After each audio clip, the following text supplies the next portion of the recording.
The Death Guard are one of the most horrific opponents of the Imperium, a shambling mass of plague marines dedicated to the worship of the god Nurgle. But their genesis couldn't have been more different as the noble and resolute Dusk Raiders, and their fall from grace was a slow one, played out over the length of the Crusade and the heresy that followed.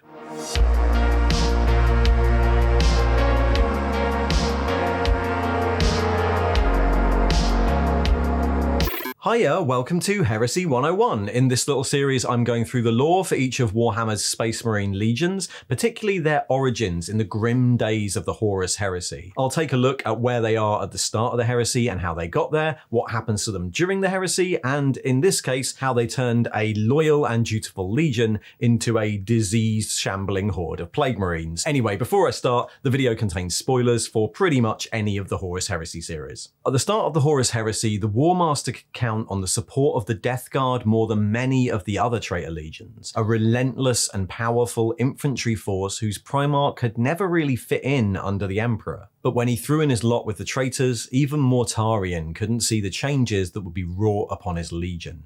The history of the 14th Legion, like all the legions, starts in the Unification Wars on Old Earth, as the Emperor led his armies out to conquer the world and impose his Imperium. One of the main rivals in this conquest were the warlord clans of Old Albia, a feared and powerful enemy who, mere years before, had crushed the rival Pan-Pacific Empire and were ill-disposed towards another tyrant. The warlord clans and their power-armoured Ironside soldiers fought battle after battle against the Emperor's Thunder Warriors, suffering huge losses but refusing to give in. So it was that when Old Albia finally relented and joined the Emperor, their youth were taken for induction into the new legionnaires Astartes forces, partly to drain off their fighting strength, and partly in an attempt to retain that rich martial tradition for use in the Crusade. And while many legions were assigned recruits from the Albion clans, it was the 14th who were shaped by them. The 14th Legion fought repeatedly in the closing battles of Unification and through the early Great Crusade, much as the Old Albions once had, as a terrifyingly efficient heavy infantry force, relentless and disciplined on the attack, and stubborn and indefatigable in defense. Their armor was the storm grey of Albia with one arm painted red, to symbolize their role as the Emperor's red right hand. As the Crusade pushed outwards from the solar system, they became known as the Dusk Raiders for their continued use of the ancient clan tactic of attacking as night fell, when the falling light levels could confuse an enemy's watch. For the first 80 years of the Crusade, they pushed onwards without their Primarch, known for their dogged attrition tactics, but also for a keen sense of honour. And the compliance of many systems was carried out through diplomacy or an early surrender after the first engagements. But when the Legion were finally reunited with their Primarch, it wasn't to be the happy occasion that many other legions celebrated, for the 14th capsule had come to rest on a world that couldn't have been more different from Terra, the Xenos-controlled planet of Barbarans. As the Unification Wars came to a close with the compliance of the last few corners of Old Earth, the Emperor put into plan his Astartes project. He created 20 demigods, superhuman generals to lead his new armies, and from them he created the Legiones Astartes. But towards the end of the unification of Terra, a great calamity caused a breach in the Emperor's laboratory, and the pods of these infant Primarchs were scattered to the warp.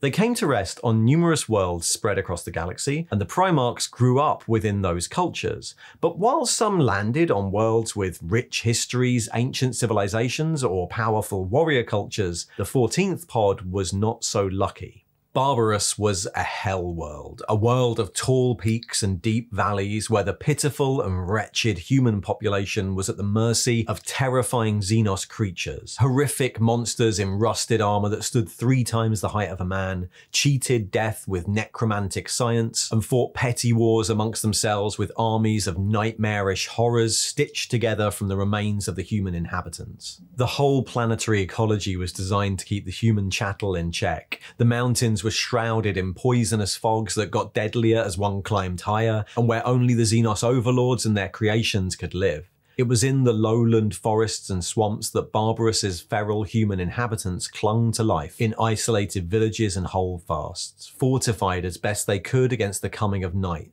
whose every waking moment and troubled hour of sleep lay under the shadow of the knowledge that above them, their monstrous overlords in their fog-bound keeps and shrouded towers waited to feast. And the 14th Primarch was one of them.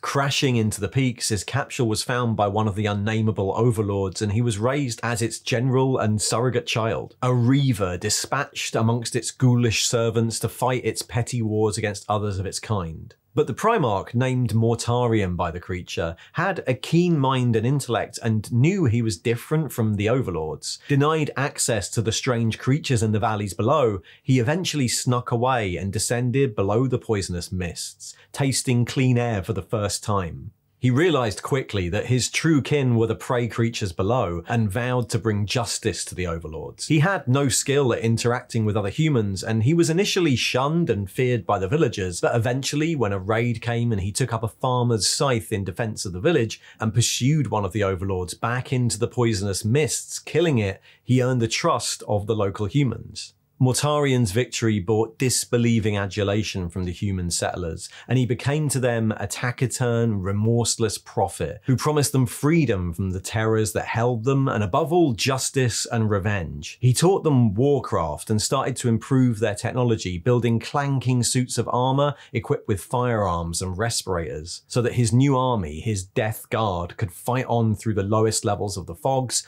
pursuing the alien warlords back to their own castles. Within a few decades, as the humans' numbers grew and their technology advanced, the only overlord left was Mortarion's adopted father, perched in his manse on the highest peaks where even the Death Guard couldn't go.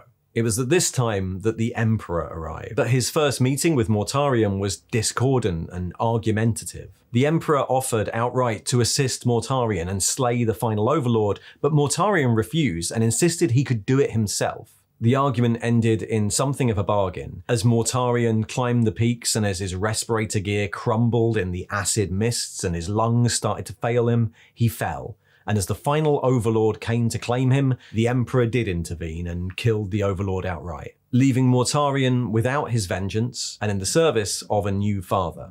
But despite whatever discord remained from their first meeting, it was clear to the Emperor that Mortarion was a capable commander and a skilled warrior, and so he was quickly put in charge of the 14th.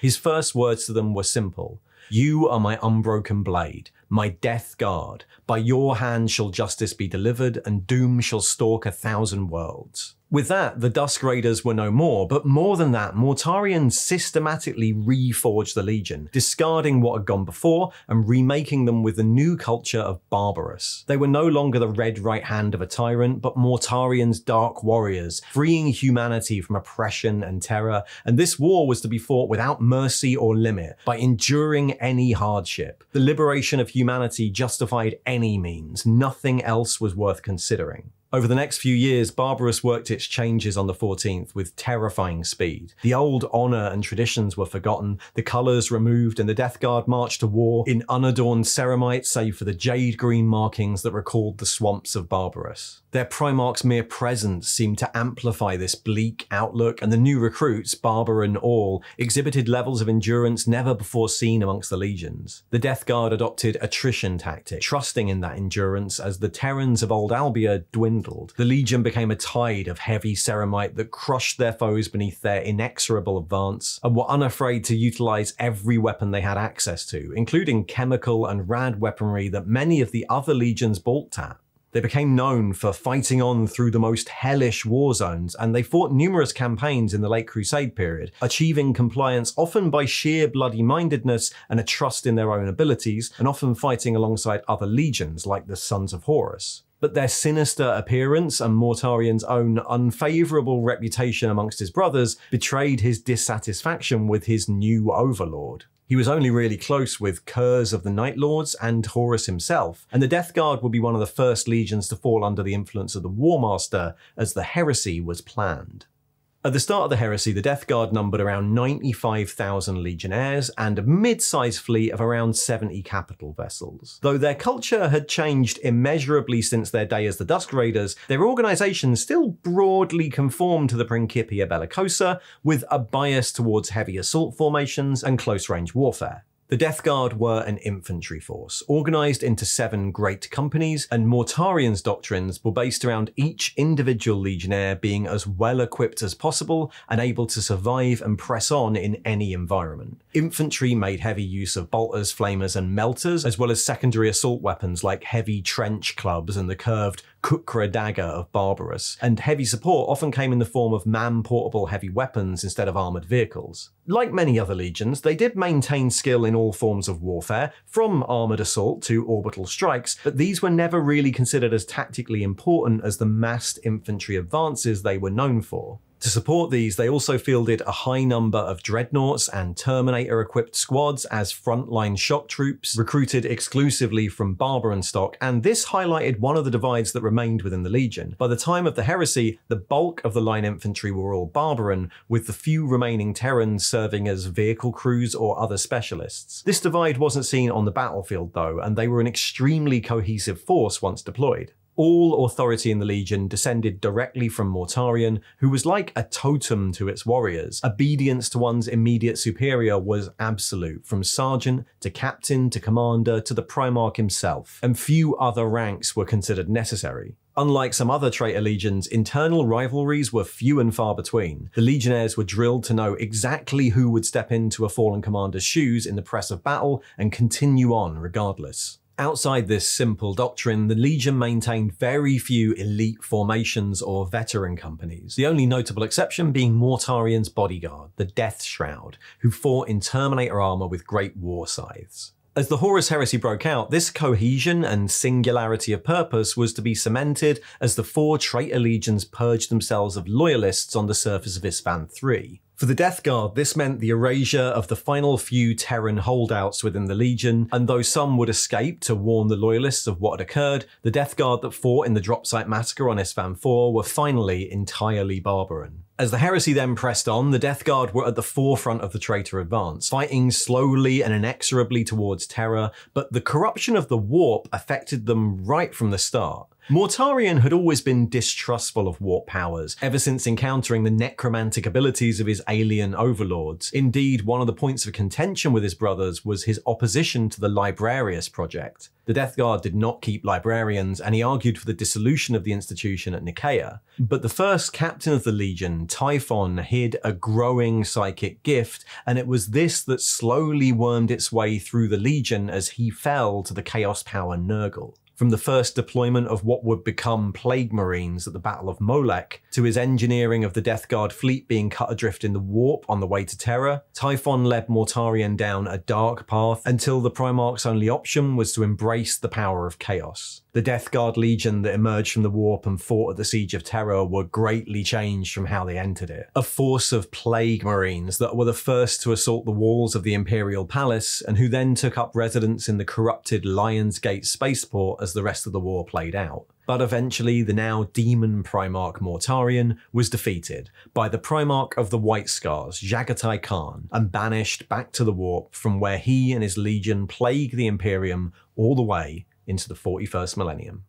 And that's the 14th Legion, born as the noble and indefatigable Dusk Raiders and lauded by the leaders of the early Crusade, but this vaunted heritage was replaced by the bleak, uncompromising nature of the hell world of Barbarans, by a Primarch who was never fully convinced by the Imperial project. Like many of the traitor legions, their long march towards first rebellion and then corruption was as inevitable as anything else they did. Thanks for watching. Okay, so if you'd like more Heresy, well, there's probably a little box coming up there on the right, and if you'd like to see some of these videos early or support the channel, then click on the Patreon link below. See ya!